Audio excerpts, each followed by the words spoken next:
श्री रामचरितमानस के छोटे से छोटे पात्र भी विशेषता संपन्न हैं।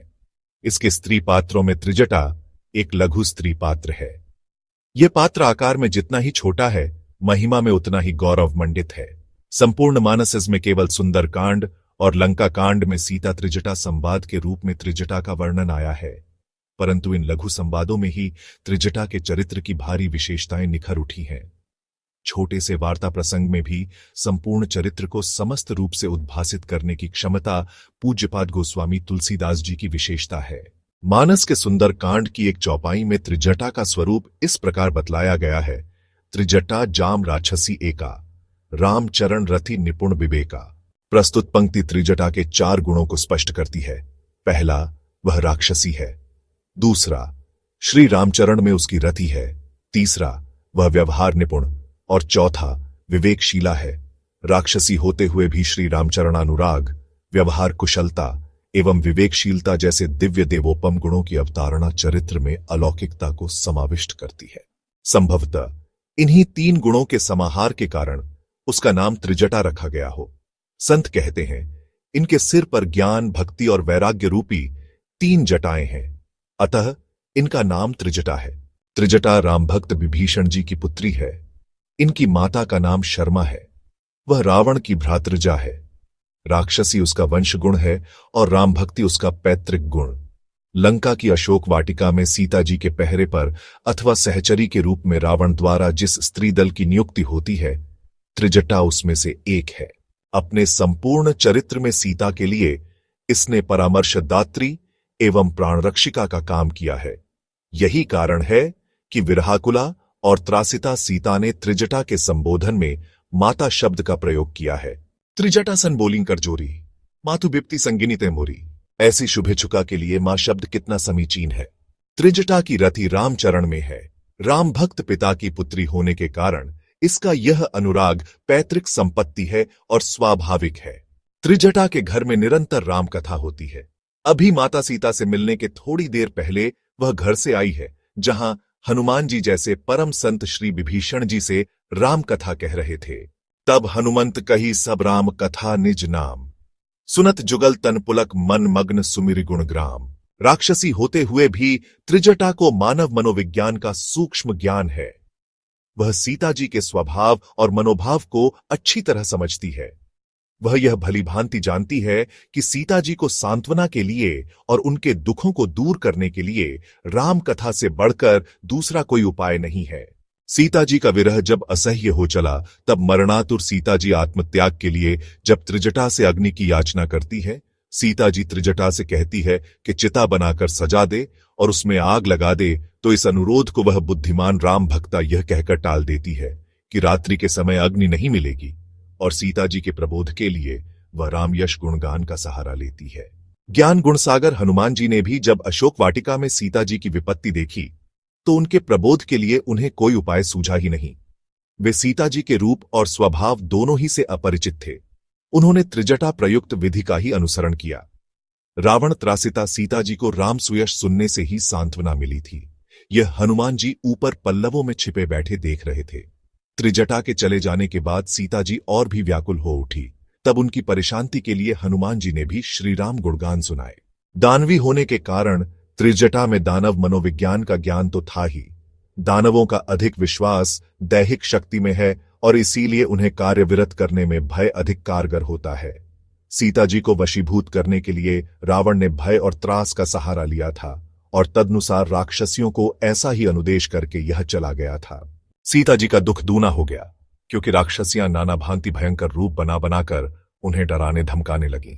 व्यवहार विशारद त्रिजटा के लिए यह असह्य हो गया। वर्जन के लिए उस पंडिता ने विवेकपूर्ण एक युक्ति निकाली। उसने राक्षस मनोविज्ञान का सहारा लिया और एक भयानक स्वप्न कथा की सृष्टि की। उसने सब राक्षसियों को बुलवाकर कहा, सब सीता जी की सेवा करके अपना कल्याण कर लो। त्रिजटा ने उन राक्षसियों से कहा कि मैंने एक स्वप्न देखा है। स्वप्न में मैंने देखा कि एक बंदर ने लंका जला दी। राक्षसों की सारी सेना मार डाली गई। रावण नंगा है और गधे पर सवार है। उसके सिर मुड़े हुए हैं, 20 भुजाएं कटी हुई हैं। इस प्रकार से वह दक्षिण यमपुरी की दिशा को जा रहा है और मानो लंका विभीषण ने पाई है। लंका में श्री रामचंद्र जी की दुहाई फिर गई। तब प्रभु ने सीता जी को बुलावा भेजा, पुकार कर निश्चय के साथ कहती हूं कि यह स्वप्न 4 दिन अर्थात कुछ ही दिनों में सत्य होकर रहेगा। उसके वचन सुनकर वे सब राक्षसियां डर गई और जानकी जी के चरणों पर गिर पड़ी। इस स्वप्न वार्ता से एक ओर जहां त्रिजटा का भविष्य दर्शिनी होना सिद्ध होता है, वहीं दूसरी ओर उसका व्यवहार निपुणा और विवेकिनी होना भी उद्घाटित होता है। भय दिखाकर दूसरे को वशीभूत करने वाली मंडली को उसने भावी भय की सूचना देकर मनोनुकूल बना लिया। प्रथम दृष्टया में तो राजकोप का डर था, अनिष्ट की संभावना थी। उसने उन राक्षसियों को साक्षात भक्ति रूपा सीता जी के चरणों में डाल दिया। यही तो भक्तों और संतों का स्वभाव है। लंका कांड के युद्ध प्रसंग में त्रिजटा की चातुरी का एक और विलक्षण उदाहरण मिलता है। राम रावण युद्ध चरम सीमा पर है। रावण छोर युद्ध कर रहा है। उसके सिर कट करके भी पुण्य जुट जाते हैं। भुजाओं को खोकर भी वह नवीन भुजा वाला बन जाता है और श्रीराम के मारे भी नहीं मरता। अशोक वाटिका में त्रिजटा के मुंह से यह प्रसंग सुनकर सीता जी व्याकुल हो जाती है। श्री रामचंद्र के बाणों से भी नहीं मरने वाले रावण के बंधन से वह अब मुक्त होने की आशा त्याग देने को हो जाती है। त्रिजटा को परिस्थितिवश अनुभव होता है। वह सीता जी की मनोदशा को देखकर फिर प्रभु श्रीराम के बल का वर्णन करती है और सीता को श्रीराम की विजय का विश्वास दिलाती है। त्रिजटा ने कहा, राजकुमारी सुनो, देवताओं का शत्रु रावण हृदय में बाण लगते ही मर जाएगा, परंतु प्रभु उसके हृदय में बाण इसलिए नहीं मारते कि इसके हृदय में जानकी जी अर्थात आप बसती हैं।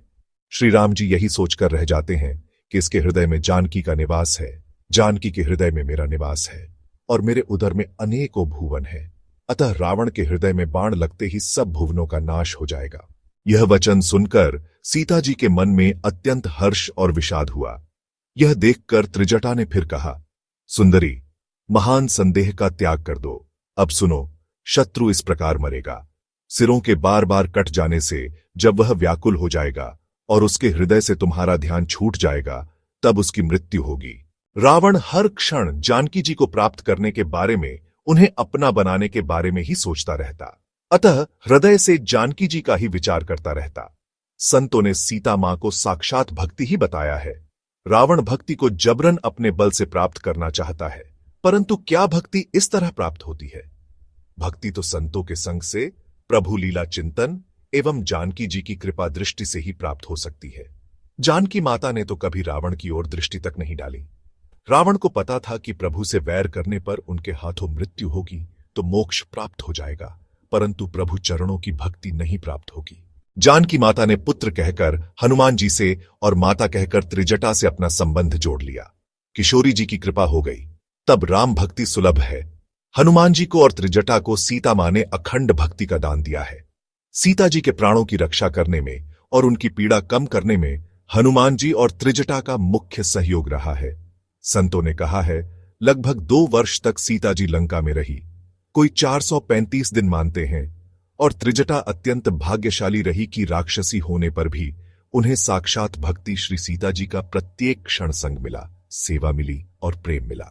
संत कहते हैं, भगवान के पास देने के लिए सबसे छोटी वस्तु कोई है तो वो है मोक्ष, और भगवान के पास देने के लिए सबसे बड़ी वस्तु कोई है तो वह है भक्ति। भगवान संसार की बड़ी से बड़ी वस्तु और भोग प्रदान कर अपना पीछा छुड़ा लेते हैं, परंतु अपने चरणों की अविचल भक्ति नहीं देते।